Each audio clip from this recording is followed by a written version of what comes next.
ஹிருதயமே தெரியல, அங்க விபீஷணனோட ஹிருதயம் தெரியல, இப்படி பேசுறா. அப்பதான் வந்து ஹனுமான் வந்து வருகிறான். அவர் தான் வந்து சம்ஸ்கார சம்பன்னஹா மானரான் சச்சிவோத்தமஹா. உத்தமமான குரு எப்படி இருக்கணும்னா ஹனுமாரை போல இருக்கணுமா. அவருக்கு வந்து ராம ஹிருதயம் தெரியும், அந்த வந்திருக்கிறவருக்கு விபீஷணனோட ஹிருதயம் தெரியும், அந்த ஹிருதயத்துக்கு தகுந்தாப்புல பேசுறோம்.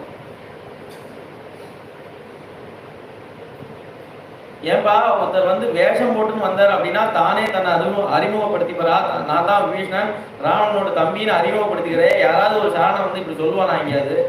தந்திரமா வருவாளே தவிர இப்படி வந்து முன்னாடி நிற்பாளா யாராவது? என்னை கொண்டு போய் சேர்த்துருங்கோ அப்படின்னு தானே பிரார்த்தனை பண்றவர்.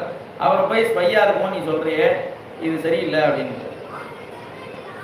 சரி, அவரை ஒரு ஸ்பை அனுப்பி அவரை எப்படிப்பட்டவர் தெரிஞ்சுக்கலாம் அப்படின்னா அவர் இங்க வந்தாச்சு. அவர் லங்கையில இருந்தா இங்க இருந்து ஒரு சாரண